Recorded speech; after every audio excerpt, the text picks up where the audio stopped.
भूमि और भवन संबंधी परेशानियां चल रही है तो इस भूदेवी द्वारा रचित आदिवराह स्तोत्र के पाठ शीघ्र प्रारंभ कर दो। सारे कार्य त्याग कर इस स्तोत्र को अंत तक श्रवण करना चाहिए। जय श्री राधा कृष्ण। भूदेवी अर्थात माता पृथ्वी द्वारा भगवान श्री वराह का मधुर गुणगान है। माता पृथ्वी भगवान के द्वारा किए गए उद्धार एवं हिरण्याक्ष से रक्षण के लिए इस स्तोत्र में धन्यवाद प्रकट करती है। नित्य पाठ से अति शक्तिशाली श्री वराह प्रभु की कृपा प्राप्त होती है। इस स्तोत्र का वर्णन स्कंद पुराण में मिलता है। भगवान वराह की कृपा से भूमि और भवन संबंधी व्याधियां दूर होती है और आत्मविश्वास में वृद्धि होती है। ऐसे ही गुप्त और रहस्यमय स्तोत्र हम आपके लिए लेकर आते रहते हैं, इसीलिए इस चैनल को सब्सक्राइब अवश्य कीजिएगा। वीडियो को अंत तक अवश्य देखें और वीडियो के अंत में जय श्री वराह कमेंट करना न भूलें। आइए सुनते हैं श्री आदिवराह स्तोत्रम। ओम अथ श्री आदिवराह स्तोत्रम।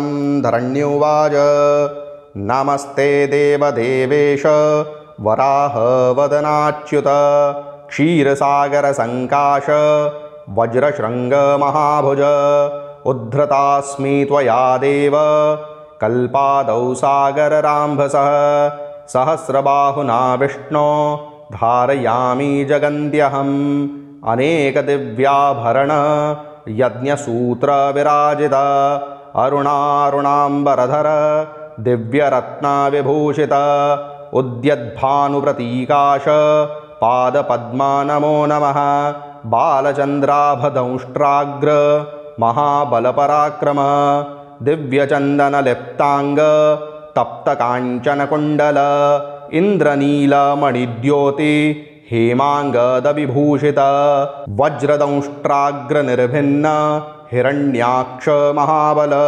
पुण्डरीकाभिताम्राक्ष सामस्वनमनोहर श्रुतिसीमन्तभूषात्मन् सर्वात्मञ्चारुविक्रम चतुराननशम्भुभ्यां वन्दितायतलोचन सर्वविद्यामयाकार शब्दातीत नमो नमः आनन्दविग्रहानन्त कालकाल नमो नमः।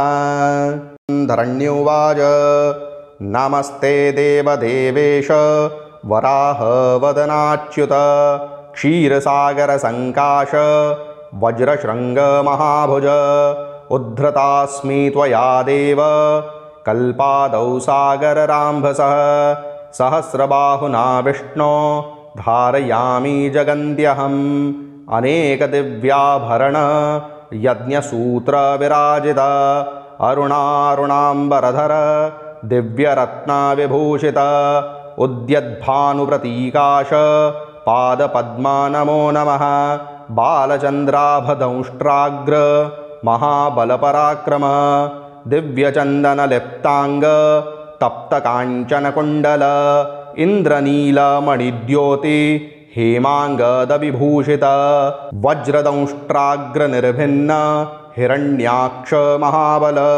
पुण्डरीकाभिताम्राक्ष सामस्वनमनोहर श्रुतिसीमन्तभूषात्मन् सर्वात्मञ्चारुविक्रम चतुराननशम्भुभ्यां वन्दितायतलोचन सर्वविद्यामयाकार शब्दातीत नमो नमः आनन्दविग्रहानन्त कालकाल नमो नमः।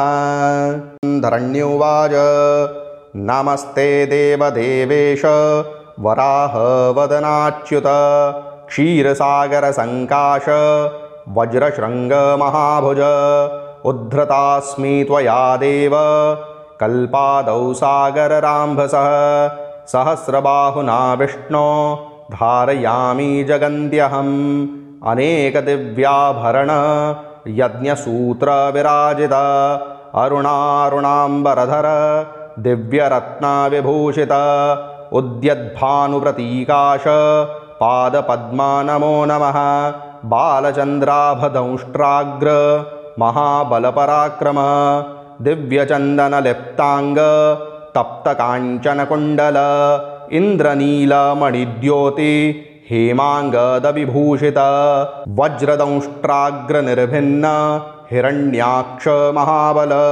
पुण्डरीकाभिताम्राक्ष सामस्वनमनोहर श्रुतिसीमन्तभूषात्मन् सर्वात्मञ्चारुविक्रम चतुराननशम्भुभ्यां वन्दितायतलोचन सर्वविद्यामयाकार शब्दातीत नमो नमः आनन्दविग्रहानन्त कालकाल नमो नमः।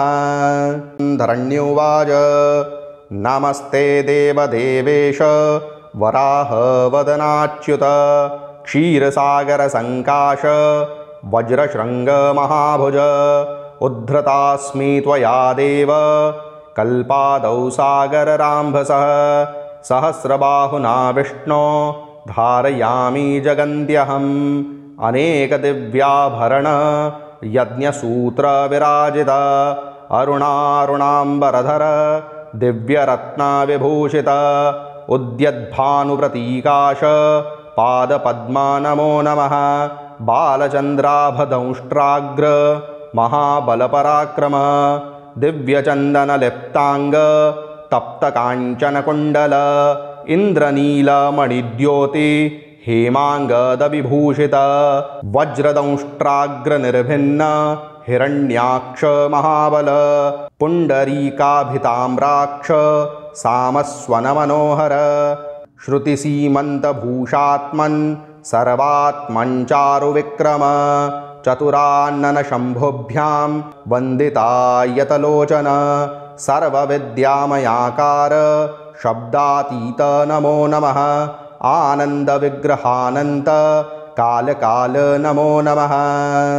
धरण्युवाच नमस्ते देवदेवेश वराहवदनाच्युत क्षीरसागरसङ्काश वज्रशृङ्गमहाभुज उद्धृतास्मि त्वया देव कल्पादौ सागरराम्भसः सहस्रबाहुना विष्णो धारयामि जगन्त्यहम् अनेकदिव्याभरण यज्ञसूत्रविराजित अरुणारुणाम्बरधर दिव्यरत्नविभूषित उद्यद्भानुप्रतीकाश पादपद्मा नमो नमः बालचन्द्राभदंष्ट्राग्र महाबलपराक्रम दिव्यचन्दनलिप्ताङ्ग तप्तकाञ्चनकुण्डल इन्द्रनीलमणिद्योति हेमाङ्गदविभूषित वज्रदंष्ट्राग्रनिर्भिन्न हिरण्याक्ष महाबल पुण्डरीकाभिताम्राक्ष सामस्वनमनोहर श्रुतिसीमन्तभूषात्मन् सर्वात्मञ्चारुविक्रम चतुराननशम्भुभ्यां वन्दितायतलोचन सर्वविद्यामयाकार शब्दातीत नमो नमः आनन्दविग्रहानन्त कालकाल नमो नमः। ॐ इति श्रीस्कन्दपुराणे वेङ्कटाचलमाहात्म्ये भूदेवी कृतश्री आदिवराहस्तोत्रं सम्पूर्णम्।